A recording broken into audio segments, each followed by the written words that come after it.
අයිබෝන් අද අපි කතා කරන්න බලාපොරොත්තු වෙන්නේ උසස් පෙළ සංයුක්ත ගණිතය 2024 ප්‍රශ්නපත්‍රය එක පත්‍රයේ B කොටසේ 17 ප්‍රශ්නය.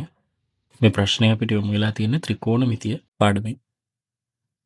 අපිට හදන්න තියෙන්නේ කොස් A ධන B ආකාරයෙන්. එතකොට කොස් A ධන B ගේ ප්‍රසාරණය අපි දන්නවා කොස් A කොස් B ඍණ sin A sin B. x කෝණය වෙනම තියෙන නිසා කොස් 2x කොස් ඇල්ෆා ඍණ sin 2x sin ඇල්ෆා ආකාරයෙන් තමයි අපි ප්‍රකාශ කරගන්න ඕනේ. ඒක r ගෙන් ගුණ වෙනවා. එහෙනම් අපිට ඕනේ මේ 6 සහ 8 කියන ඉලක්කම් දෙකෙන් ඇල්ෆා කියන කෝණයට සම්බන්ධයක් හදාගන්න එක. දන්න සම්බන්ධයක් ලැබෙනවා 3 වර්ගයේ සහ 4 වර්ගයේ එකතුව වර්ගමූලය 5ක් වෙනවා කියලා. 3 බෙදීම 5 සහ 4 බෙදීම 5 විදිහට කෝණයක සයිනය සහ කොසයිනය අර්ථ දක්වා ගැනීමට පුළුවන්. කොස් A ධන B ආකාරයෙන් ලැබෙන්න නම් කොස් ඍණ sin විදිහට ලැබෙන්න ඕනේ. 3 බෙදීම 5 මම කොස් ඇල්ෆා විදිහට හඳුන්ව ගන්න. නිවැරදි කිරීමක් කළ යුතුයි. බෙදීමක් නෙමෙයි මේක වැඩි කිරීමක් විදිහටයි 5 එන්න ඕනේ. sin ඉන්වර්ස් 3ට 5. එහෙම නැත්නම් cos ඉන්වර්ස් 3ට 5. කියලා තියෙන විදිහටම r විශාල බිඳුව අපිට r කියලා ලැබෙන අගේ 10 10 බිඳුවට වඩා විශාල සහ ඇල්ෆා කියන අගේ බිඳුවත් 5 බෙදීම දෙකත් අතර අපිට පුළුවන් මේ 4ට 5 කියන අගේ sin ගේ වක්‍රය ඇන්දොත් මේ තියෙන්නේ sin x නම් මේ x නම් කෝණය sin x වක්‍රය මේ විදිහට යනවා.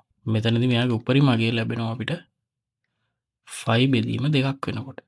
එයාගේ එකයි. එහෙනම් මෙතනදී අගේ sin ඇල්ෆා 4ට 5යි. 4ට 5 කියන එකට වඩා අඩු වගයක් නේ. එහෙනම් මේ වගේ තැනක තියෙන්න පුළුවන්. එහෙමනම් ඊට අදාළ කෝණය තමයි ඇල්ෆා කියලා කියන්නේ. ඇල්ෆා බිඳුවත් 5 බෙදීම දෙකත් අතර තියෙනවා.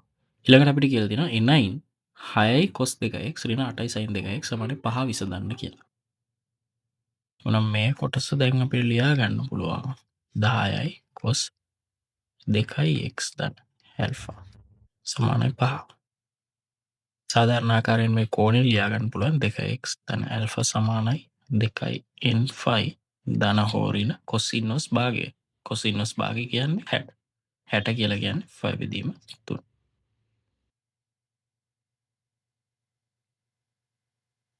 n කියලා කියන්නේ ලිඛිත සංඛ්‍යා. 2x කෝණ වලින් ප්‍රකාශ කරගන්න ඕනේ. sin x cos x ගුණිතයක් තියෙන නිසා අපිට එතනින් sin 2x හදා ගන්න පුළුවන්. cos වර්ගයක් x තියෙන. එතකොට අපි දන්නවා cos 2x අපිට ලියන්න පුළුවන්. cos වර්ගයක් x ඍණ sin වර්ගයක් x. මේ sin වර්ගයක් x කියන එක අපිට ලියන්න පුළුවන් 1 ඍණ cos වර්ගයක් x. 24 cos වර්ගයක් x 12ක් අතින් දානවා හේතුව මට එතනින් 12ක් පිටට ගත්තොත් පුළුවන් 2යි cos වර්ගයක් x ඍණ එක හදාගන්න. 32 මට ලියන්න පුළුවන් 16 වතාවක් 2 sin x cos x. මෙයා මම යොදපු වගයක් නිසා ඒක අපව නැති වෙන්න 12ක් දානවා. 2යි cos වර්ගයක් x ඍණ එක ගන්න පුළුවන් cos 2යි x.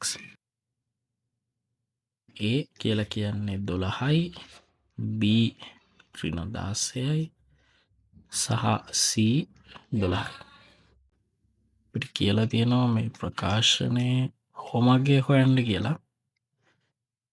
මුලින්ම මේ ප්‍රකාශනය ලියා ගන්නම් fx කියලා. ශිතයක් විදියට ප්‍රකාශ කරගන්න. මොකද x ගේ ශිතයක් විදියට ගන්න පුළුවන්. එහෙමනම් දැන් මේකේ අවමගය අපි හොයන්න ඕනේ. අවමගය හොයන්න කලින් එයා ප්‍රකාශ කරගත්තනේ යම්කිසි ආකාරයකට.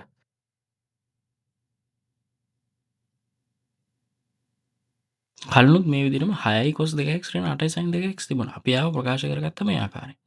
10යි cos 2x ධන ඇල්ෆා. තර නැතුව මම මෙතනින් මෙයාගේ දෙකක් පිටට ගන්නම්. මෙයාව ලියන්න පුළුවන් 10යි cos 2x ධන ඇල්ෆා.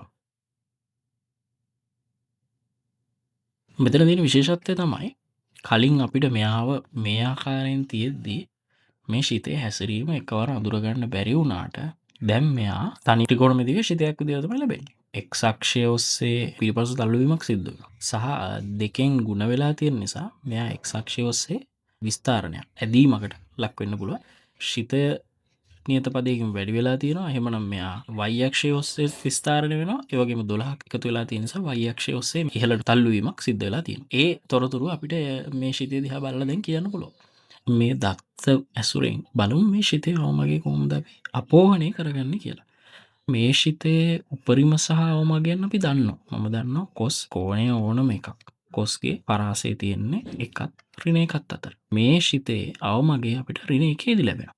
මම මෙයාව 20න් ගුණ කරොත් ඊට පස්සේ මට 12ක් එකතු කරගන්න ඕනේ. එහෙනම් මේ තියෙන්නේ fx ශිතය. fx ශිතයේ අවමගය ඍණ 8යි උපරිමගය 32යි.